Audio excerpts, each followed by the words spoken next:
questions the human mind cannot answer. Out of reach, past all we can see, hear, and touch, beyond all we understand, lies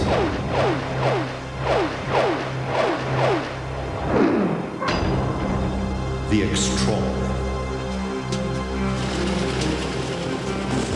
The extraordinary is the orphan boy who decided to flee war-ravaged Timor almost 40 years ago. A flight to freedom that stunned the world. It's remarkable that he stayed alive, really. It's really remarkable. It is the mystery appearance of 600 liters of water, which has run from this holy tomb every year for 1,000 years. There is no way the water can get in, and no explanation for its appearance. Just move my hands around your aura and feel for any cold spots. The extraordinary is the strange power possessed by this young woman. Power to read the secrets of the body with her hands. Can you feel the heat coming off my hands? Yes, I can. It feels sort of like a charge of electricity. It is the terrifying spectre of the men in black who have haunted Dynasty star Catherine Oxenberg since childhood. I felt my throat gripped, like I was going to suffocate. And I couldn't breathe, and I knew I was in the presence of something incredibly evil. The extraordinary is the man the Aborigines call the Devil Man. I've had 57 to the Death Adder. I've had 10 to the Eastern Taipan, tigers, browns, blacks, you name it. I don't think there's anything that I haven't been bitten by. He's been bitten by snakes 146 times. Twice by the inland taipan, the most deadly snake on Earth. Just some of the stories that lie beyond our normal understanding. Tonight on The Extraordinary. Graham Gow is a very lucky man to be alive. Good evening, I'm Warwick Moss. It is 1946. The world is still thinking of war. The memories of years of fighting around the globe are still too clear. On the island of Timor, a young orphan boy decides to escape the only world he has ever known, one of fighting and fear. And so began one of the most remarkable survival stories of modern times. A DC-3 thunders down the runway. Up go the flaps, and the aircraft slowly lifts off the ground.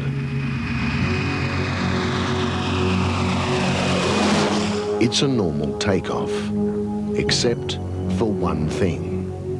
An 11-year-old boy is trapped in the wheel cavity. On me turn, the wheel comes closer to my face, and I jam me against the hot exhaust pipe on top. Pain tears through the boy's body. He's screaming, but his cries are drowned out by the roar of the engines. Despite his agony, the last thing the boy wants is to be discovered. The way he sees it, this is his only escape from the ravages of war. Fortunately, they didn't hear me. If they would have heard me, they would have turned back and checked the plane where that scream came from. It was August the 7th, 1946, and this story of a young stowaway survival would make international headlines and aviation history. The boy, Baz Wee, would become something of a hero. His courage and his daring would endear him to thousands of Australians. Baz Wee was an orphan who knew the horrors of war. As a young child, he lost many members of his family as the Japanese launched their onslaught against the Allies in the islands to the northwest of Australia. By 1946, young Baz had learned how to fend for himself. He'd even wangled himself a job as a kitchen hand at Kopang Airport in Timor. There, he developed an obsession that would almost cost him his life. I was fascinated by airplane, because it's such a huge thing, and take off the granite was magic. To an 11-year-old with dreams of escape and adventure, these were magnificent but mysterious machines. The more he studied them, the more intrigued he became. And I used to sit on the edge of the airport, watching the plane come, always with the wheels down. Armed only with this scrap of knowledge, young Baz began to plan his great escape. For weeks, he watched and waited, imagining a new life in an unknown land. But, as we'll see, the plan had a near fatal flaw. By early August, Baz knew exactly what he'd do. He'd stow away in the wheel cavity of a plane and take off to freedom. Stage one was to get to the aircraft undetected. And as it turned out, that was the easy part. No one at Kopang Airport suspected a thing. After all, it wasn't unusual for young boys to be playing ball near the tarmac. This particular boy was headed for a Dutch DC-3, which was on a refueling stopover during a flight to Darwin. When he was sure the coast was clear, Baz Wee hauled himself up into the wheel housing and settled down to wait for takeoff. You didn't have to wait very long, because after a little while I can hear footsteps and somebody moving around the plane. Baz held his breath.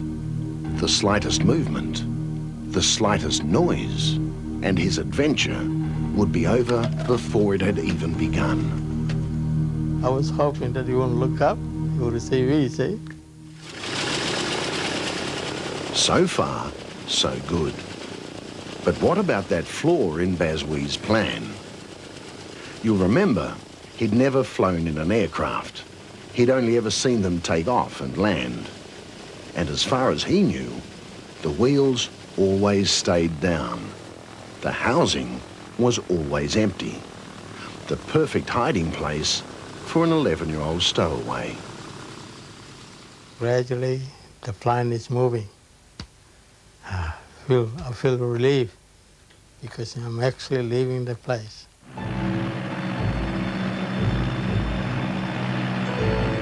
For the Dutch crew, everything was A-OK. They set their course for Darwin with no idea that they'd picked up an extra passenger in Kopang. All was calm in the cockpit, but in the wheel housing, it was a different story. Baz watched in horror as the unthinkable began to happen. The DC-3's massive wheel began inching toward him, jamming him closer and closer against the wall. Robert Van Oort was the engineer on the flight that day, the crewman who checked the plane before takeoff and went so close to discovering Baz Wee's hiding place. We're flying and we're sitting at 3,000 meters, and it gets a little bit cool and cold in the cockpit. You put the heater on, thanks. 3,000 meters above the Timor Sea and 3 hours out of Darwin. If it was cold in the cockpit, it was freezing in the wheel housing, where Baz was battling to stay alive. Jam. There. That was when the crew realized something was wrong. There was some kind of fault in the heating system. What they didn't know was that down below, Baz was crushed up against the heater duct and tangled in the system's cable, which he'd managed to dislodge. So now, the 11-year-old was in deep trouble. He was freezing. His back was being roasted by the hot air from the duct, and the engine noise was deafening. Not surprisingly, he passed out.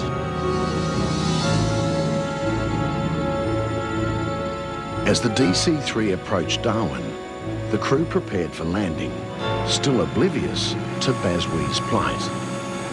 As the wheels descended, there was yet another danger confronting the young stowaway.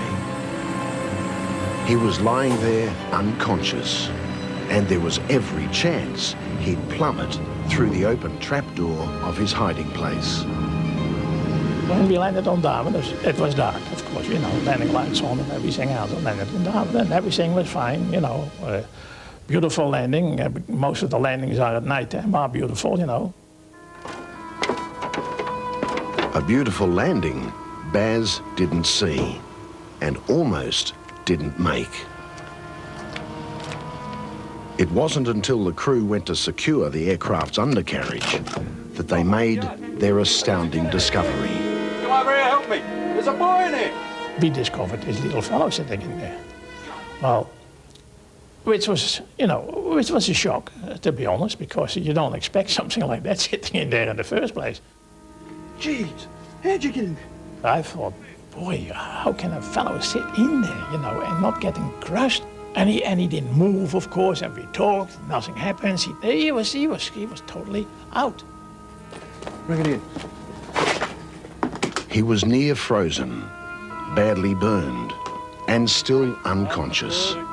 But young Bazwee had survived his 3 hours of torture. Only just. The next thing I can remember is staring at the ceiling of the ambulance. Baz was safe, but he was far from well, and his troubles were far from over.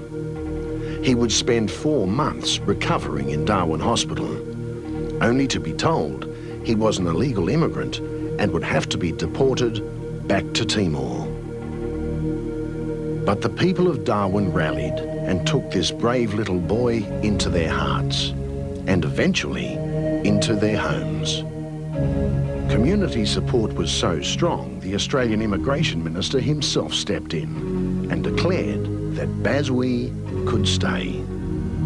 Every time I think about it, I get very emotional about it.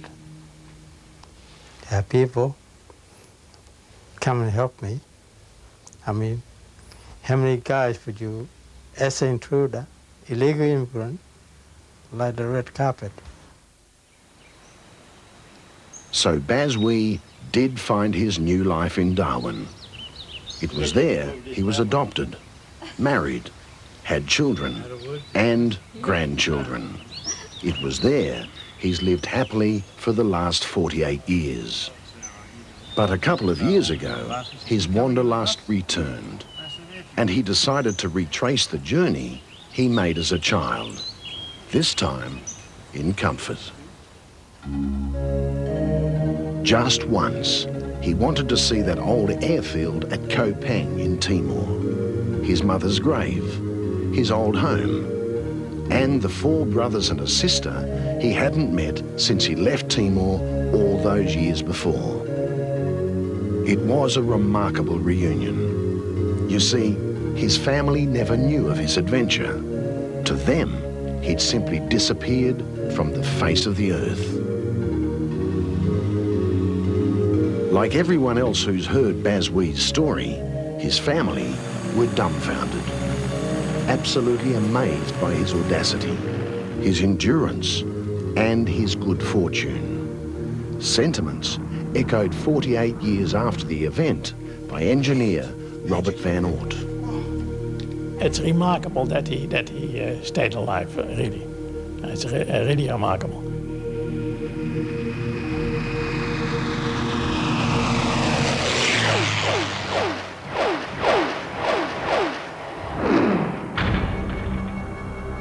While science can tell us the temperature on Venus and the gravitational pull on Mars, while it can pinpoint the prehistoric era of man and dinosaur, there are some things that defy all the efforts of modern logic. Here, on the eve of the 21st century and the so-called electronic superhighway, you'd think someone could find the source of the water that every year fills an ancient marble tomb in the shadow of the Pyrenees Mountains.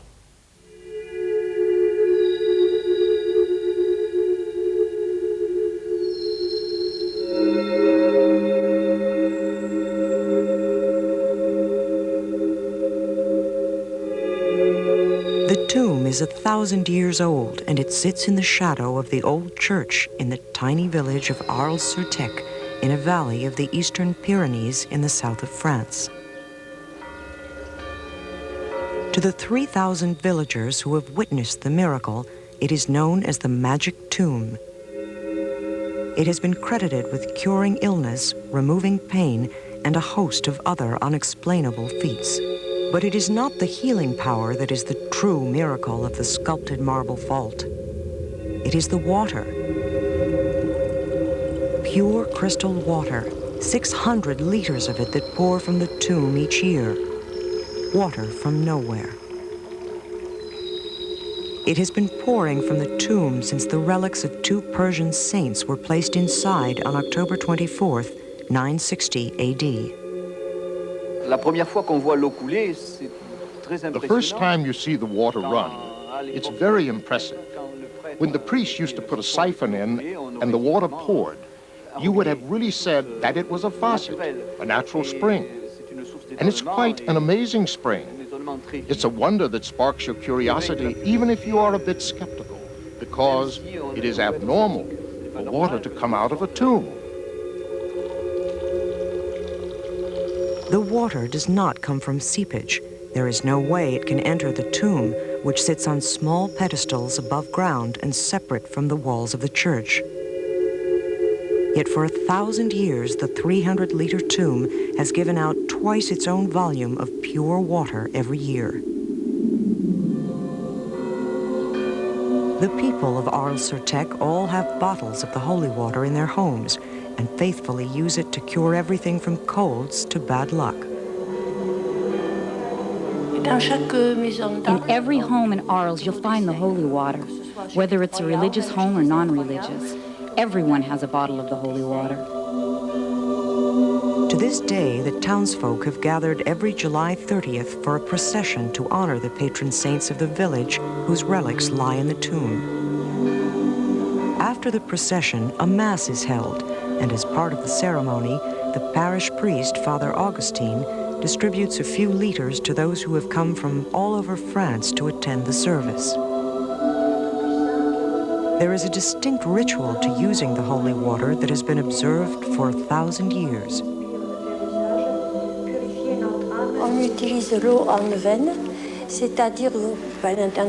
use the water for 9 days at a time. You say a prayer, and most of the time, at the end of the 9 days, the pain has disappeared. You feel much better. One of the village's men, Jean-Pierre Verge, tells of his experience just after World War II, when as an 8-year-old boy, he was seriously burned during a fire jumping game with other children.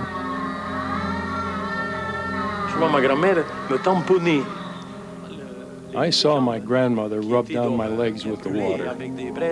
My legs were badly burned with hot coals embedded in them. She prayed and rubbed my legs with the holy water, and I healed very quickly, and I didn't have a scar. But Lord, it is hard for me not to believe in the power of this water. The tomb measures 1.75 meters in length, 47 centimeters across, and 50 centimeters deep. At the bottom lie the relics of Saint Abdon and Saint Sennen, brought from Rome in the 10th century. In the Middle Ages, the miraculous water was drawn from the tomb with cloth, but in the 18th century, a local priest fitted a small copper siphon through a crack between the lid and the base. Year after year, without fail, 600 liters pour from the spout. Through the centuries, several investigations have sought to either explain or debunk the miracle of the never-ending water. Les premières, c'était pour prouver, bien sûr, qu'il n'y avait pas de supercherie. The first investigation of which we have written history was in 1529. In that year, the troops of Charles V came through Arles, and they drew water from the sarcophagus during their stay. Over a 2-week period, they drew water 3 times, in excess of the quantity it could hold, according to the texts we have. There was a second investigation in 1587. A non-papal visitor came to ensure there was no trickery involved. He had the sarcophagus moved. He had it brought out and opened. And he saw with his own eyes that there was no canal in the supports. He verified that there were no cracks, so the water could not have come up from the floor. He thought that maybe if there was a stream under the sarcophagus, the water could have come up from underneath. But this argument was proven wrong in 1587. So the mystery lives on, and we are certain of only one thing. The water is not brought in. It's not introduced surreptitiously, which would suppose terrific trickery of 1,000 years. But there is water. Others have opened and cleaned the tomb in search of an explanation. Each time, the water returned within 8 days. The most recent investigation in 1958 lasted 2 months and produced no explanation. Today, the water in the tomb of Arles-sur-Tech retains its name, the water from nowhere.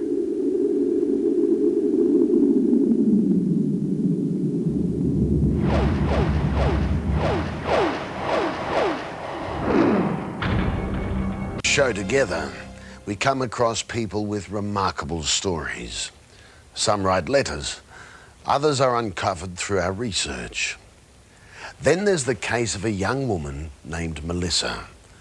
A friend suggested she had a rare gift. She could read people's auras. From a single meeting, she could tell total strangers all about themselves. Here's what happened when producer Richard Willis went to meet Melissa at her home in Tasmania. At the time, the meeting was recorded for research only.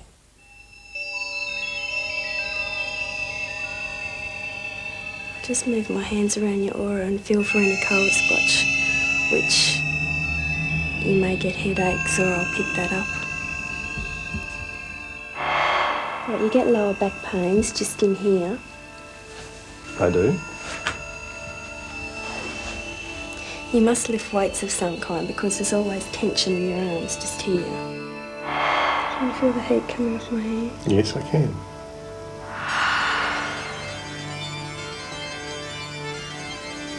Feels sort of like a charge of electricity. You really hurt your right hip just there at one time or another. You know, sometimes it aches and gives you trouble.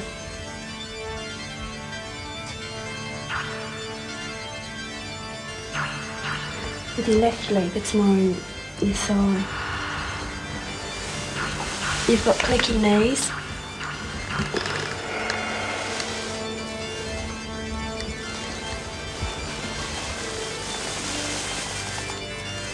And you've always got cold feet, hey? It's got cold feet, especially in Tasmania. Melissa was 21 last birthday and has a regular job as a hairdresser. She told us she's been seeing, hearing and communing with spirits for as long as she can remember.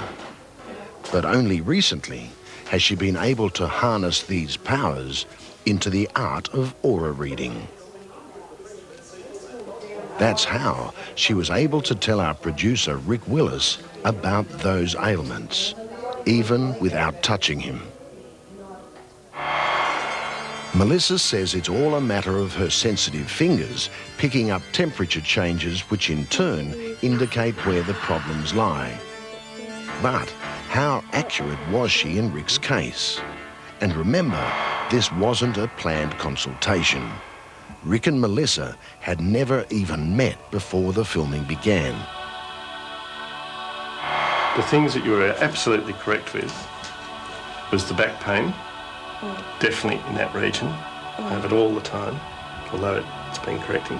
I work out with weights, so the upper arms is what you felt without ever touching me. The headaches I get, I believe, are tension headaches. But I get them as much back here as I do here.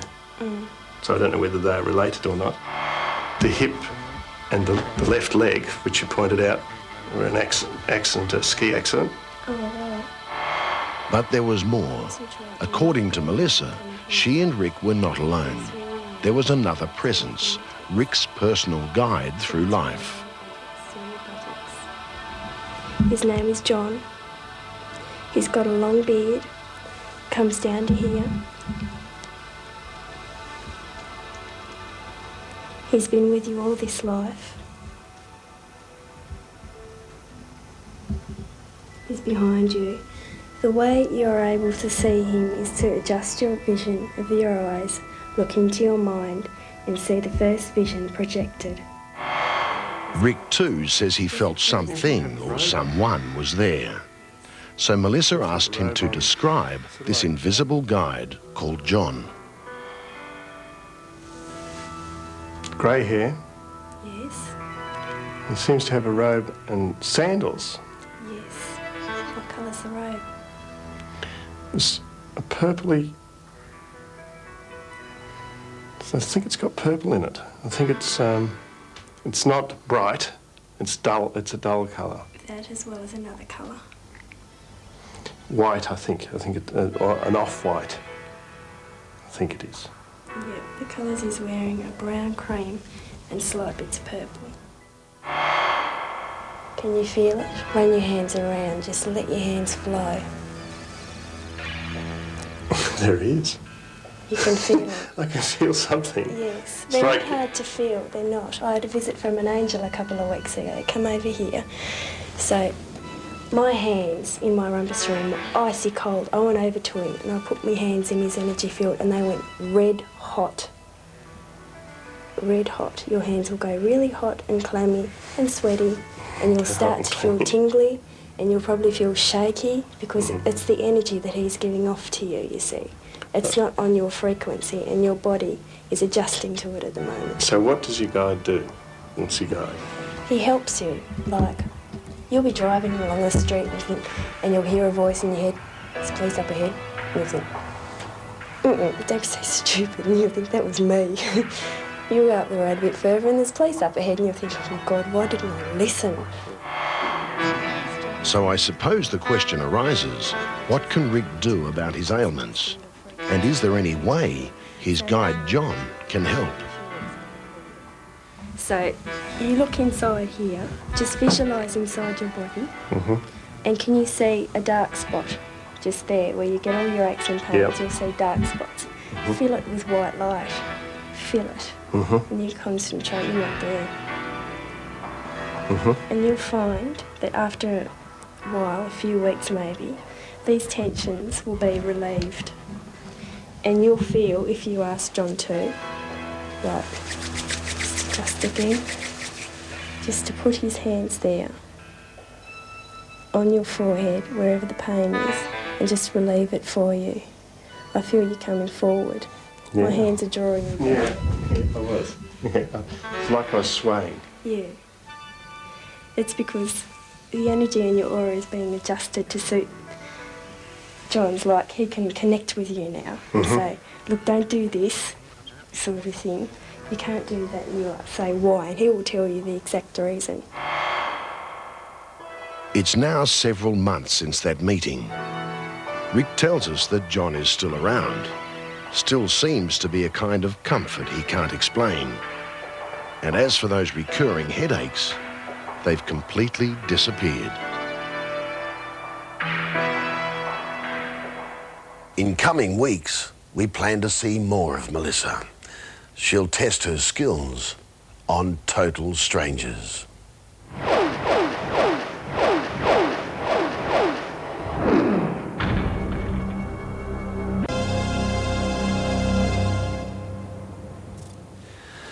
Our celebrity story this week comes from an attractive blonde lady who you will no doubt recognise from the long-running Dynasty TV series. She's a lady with a royal heritage and curiosity about the meaning of life.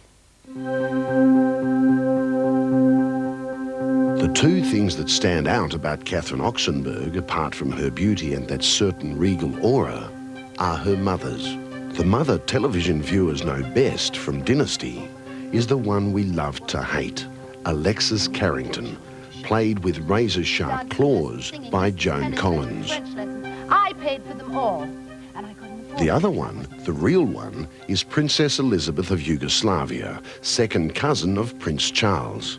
It's this royal connection that helped land Oxenberg a couple of roles as Princess Diana in the TV movies The Royal Romance of Charles and Diana and Charles and Diana Unhappily Ever After. I love the fact that my background is so incongruous, that my mother does come from royalty, and that I was brought up on the periphery of that milieu, really never feeling the direct responsibility of what it meant to be royal, and yet really being able to observe at proximity the stress of that lifestyle. And it never had any glamour for me because I knew the behind the scenes. I would imagine it was the same way for a child who grew up in Hollywood, you know, the son or the daughter of a great star. They would know everything that went along with that, and it wouldn't have much magic associated with it. It's ironic because people have always presented me as the princess, and I completely grew up on my own. I've supported myself since I was 17 years old. I'm tremendously self-motivated and have never, ever felt that I fell into that spoiled little rich girl persona, because I really haven't. Although accepted at Harvard University to study philosophy, she postponed enrolling to earn her tuition through acting jobs, but she still reaches for the meaning of life. I learn a lot through my dreams. I get a lot of signs through my dreams. And I used to have, there was one recurring dream that I had, and I knew my life would change up drastically when I had that dream. And it was a dream where the whole sky was filled with shooting stars. And everyone's attention was diverted from their mundane activities to this celestial happening. I started having that dream about 4 years ago. And when I was in Mexico in December, I was outside on a balcony with a man, and he said, because I was looking for an answer in my life at that moment, he looked at me and he said, I'm going to ask for a sign. I'm going to ask for 3 shooting stars. And I looked at him saying, he's worse than I am. I can't believe this person would say that. That's the sort of ridiculous thing that I say. And everyone goes, yeah, yeah, yeah. And boom, 3 shooting stars. And he said he had his answer, which was the answer to whatever problem I was dealing with in the moment. And then the whole sky filled with shooting stars. And all night, it was an incredible, phenomena of a meteor shower that lasted. I just slept outside and watched. It was exactly like my dream. My life did start to change. Catherine remembers another experience that took place on a beach in Portugal. And I was sitting on a beach, and I was having the most extraordinary, transcendental experience on this beach.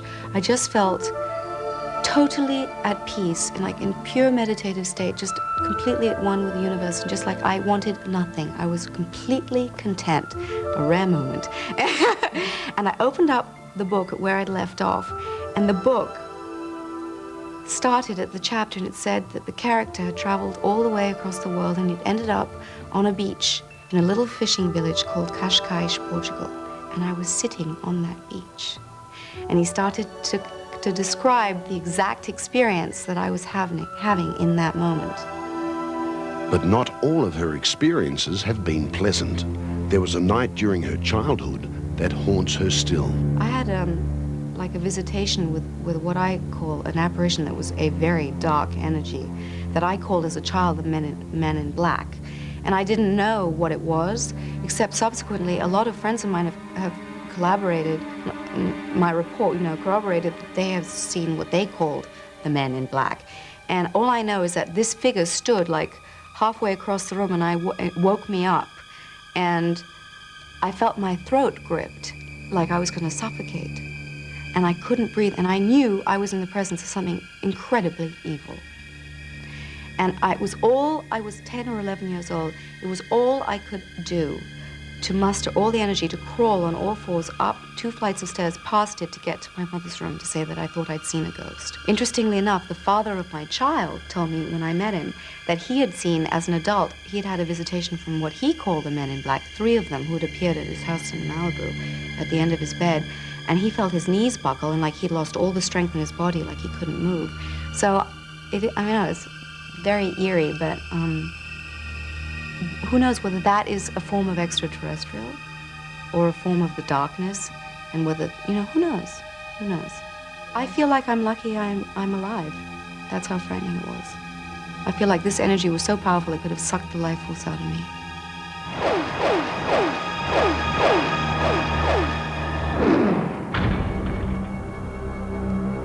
Aborigines call him the Devil Man. Doctors and scientists call him a medical miracle. He's been bitten more times than any man on earth by venomous snakes. 146 times, in fact, and lived. He's been bitten by the most poisonous snake alive, the inland taipan, twice. Graham Gower is also called very lucky.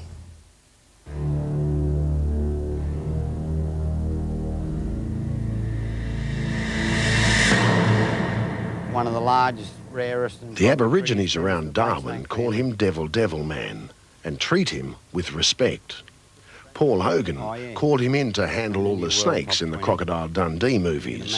And let's face it, less intrepid souls might just call him foolhardy.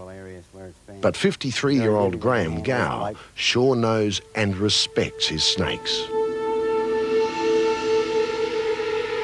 And you understand that respect part when you visit his reptile park at Humpty Doo in the Northern Territory and discover how many times he's been bitten by venomous snakes.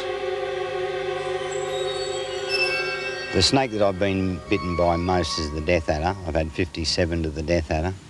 I've had 10 to the eastern taipan. I've had 2 to the inland taipan. And the others are broken up amongst just about everything else. Tigers, browns, blacks, you name it. I don't think there's anything that I haven't been bitten by. The grand total is 146 bites in the last 30 years. And we should mention that Graham's the kind of guy who only counts the potentially deadly ones. Really deadly ones, like tiger snakes. I still unhesitatingly say that the closest I ever regard that I've been to death was from a tiger snake bite, and I was only 24 years old at the time, super fit, super strong, and I've no doubt that the same bite today I wouldn't take it. I wouldn't get through it. Just for the record, he's also the only Australian who survived a rattlesnake bite. That was when he was reptile curator at Sydney's Taronga Zoo. A rattler's dangerous enough, but not the most deadly snake in the world. That dubious honour, in fact, goes to an Australian, the inland taipan, the very snake that Graham's nursing now. A pretty remarkable scene, and even more remarkable when you remember that he's actually been bitten twice by an inland taipan. And the most serious bite, the one he was really lucky to survive, was inflicted by this little lady's mother. My bite was a kiss, what I'd term a kiss, in that she grabbed me, mistook me for a mouse, and the reason for that was that I'd been handling dead mice and I had the smell of mouse urine on the hands, so she went straight to the source of the smell, realised she had the wrong thing and let go, so it was a kiss. Now that kiss took 2 years to get over. I have no hesitation in saying that if one of those hung on and chewed, or if that bite had been a couple of seconds longer, I'd be a statistic. Almost the kiss of death, you might say. But if you're Graham Gower, nothing to get too worked up about. I can remember an off week that I had here, or the worst week that I've ever had, where I had 2 death adder bites earlier in the week, one following the other, and I wasn't too flash with those, no anti-venom. I just put up with them as I normally do. And then I got bitten by a copperhead, and that's major drama, that was. And I just started to get over that. I had about 12 really bad hours after that bite, and I just started to get over that. And I got cleaned up by a blue-bellied black snake. But there's more to Graham Gow than the showman. On the serious side, he's published a couple of dozen scientific papers and 5 books about reptiles, and he's seen as a walking miracle by snakebite experts. He's a regular here at the Menzies School of Health Research in Darwin, where Dr. Bart Curry has been able to study his unique resistance to what should be deadly snake venom. There's some evidence from some of the studies we've done that he may have a degree of immunity to some of the snakes that he's bitten by. However, the snakes are so potent, so powerful, our snakes in Australia, that it's not possible for him to have a full immunity. So he's still at risk of dying if he has a significant envenomation and doesn't get appropriate treatment. But surely, after all he's been through, Graham must have suffered some after effects. Well, he does admit it took him 2 years to fully recover from the brush with the taipan, the one he calls the kiss. Well, I started to disappear in size after that bite. I started to suffer what I call muscle tissue death. So where I could still pick up a Besser block in each hand, where 5 years ago I could walk up and down this block 3 times with them without putting them down. I'd be lucky to walk 30 feet with them before the muscles break down. So definitely muscle damage, see. 146 bites that could have killed a lesser man. Thousands more that he hasn't even bothered to register. And still, every day at Humpty Doo, you'll find Graham Gow, the Devil Man, with his 500 cold-blooded friends. Some of the deadliest creatures on Earth. It doesn't faze me at all, although you never know whether 146 might be the one. It's my life. I couldn't live without my snakes. I wouldn't want to live without them.